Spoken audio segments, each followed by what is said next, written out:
Okay, here we are. This is the entrance of the trail that I had been trying to find. I found it last week. Unfortunately, my camera was not on going through the trail.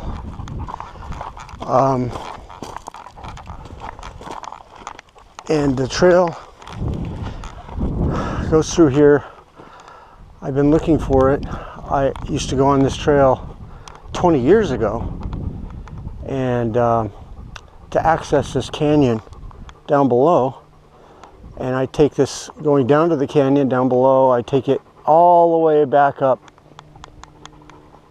to the main ridge up there, so then I go over, and it completes a circuit. So this is it. This is the trail, or what remains of it. I cleared some of it last week, and there's evidence that people had cleared it before. So, and the trail is not, it doesn't look exactly like the pathway, that same exact trail, but you know, it's changed. But it goes down, it goes through, and this is it. This is the trail. Previously, I had gone up to here where it was overgrown.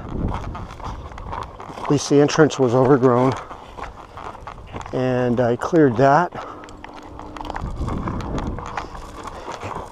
and made it through. So this is the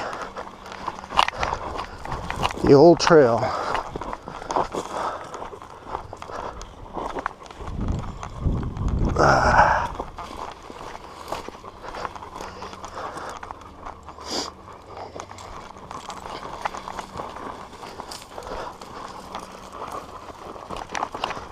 This is the point. It was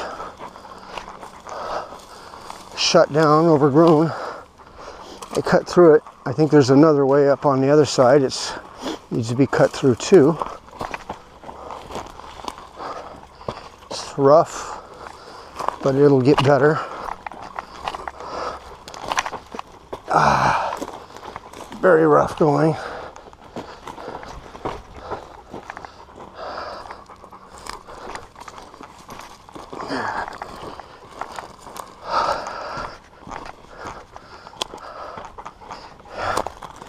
So looks like it goes up through there too. So, but this is it. This is my trail. It's beautiful here. Okay, here we go. Take a look. There's the ridge that continues down like a bonsai down at the end. I made a previous video about that adventure. Went down to the point of no return. I didn't quite go to the point of no return, came back up. And the gamble was, how am I going to get out of that, that trail? So, in fact, it mutates over here. This canyon splits off. There's another little ridge that interrupts there. There's tons of adventures in here. So, but this is a good one. The discovery of my lost trail, and I discovered it last week. The video didn't record this part. It did record the halfway through the canyon and the discovery of a way out, and that was really exciting, because then I would have had to come all the way back through. But as you can see, it's overgrown.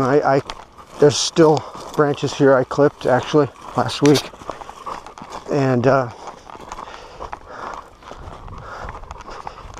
I'm going to keep hiking this trail and improving it, and maybe even finding a better route.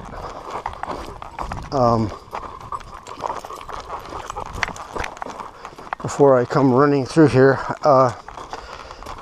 Now, it's going to be hard to believe, but 20 years ago, when I used to come through here, it used to be part of a circuit, like a 7-mile circuit or something like that. And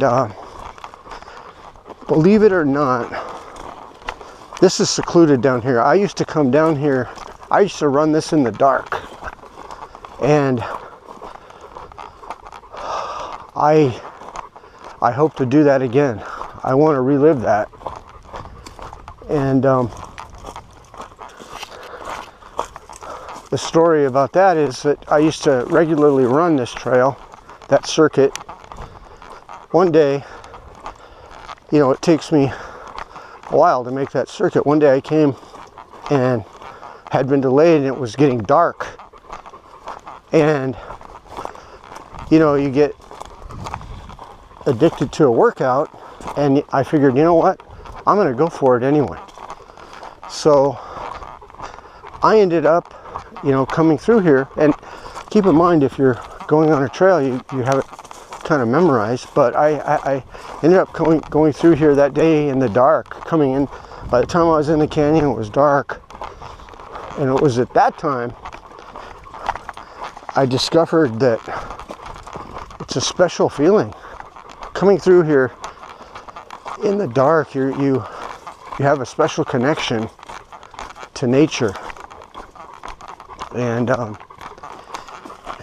it's not a fearful thing. It's more of a, like I say, a spiritual connection, because your other senses start to pick up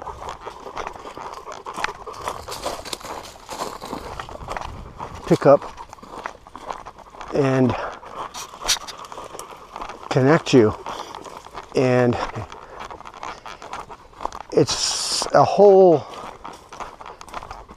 technology. It's hard to explain how in the dark your feet, for instance, there's a stump right here,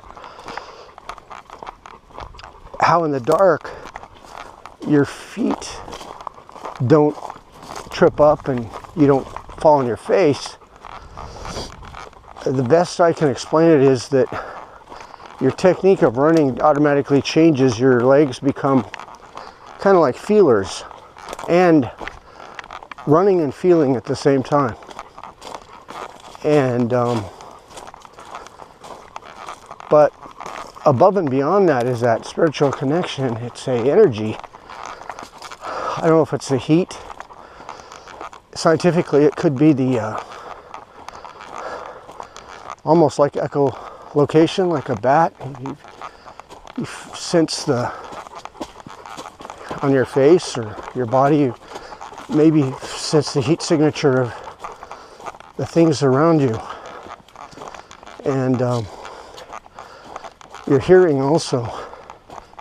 You're connected that way. So that's why when I did that by accident that day, that's why I came back and kept doing it. Not every time, but for once in a while I would do that. So, but I'm a ways away from that now. I run the front half in the dark sometimes. I don't have video of that because, first of all, I need to get a camera that will shoot in the dark.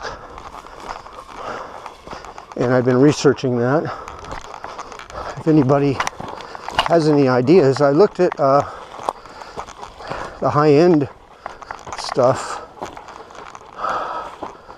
that picks up thermal imaging. You're looking about at least $8,000 for that. And but the other cameras that pick up, I think they have to project light in the dark to pick it up. Not sure. The thermal imaging,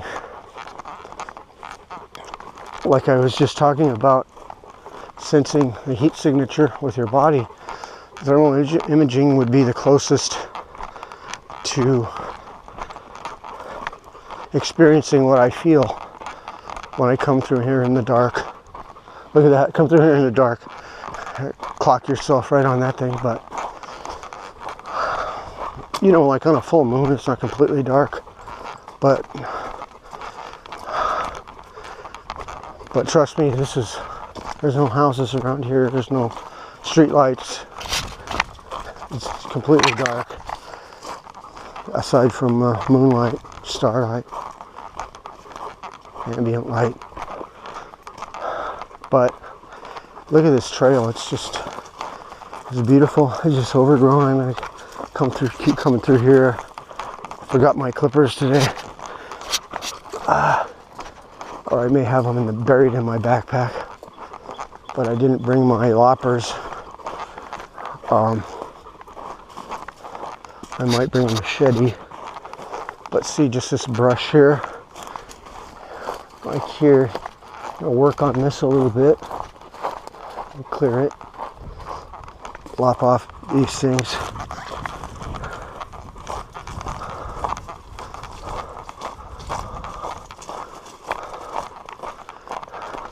We are going down.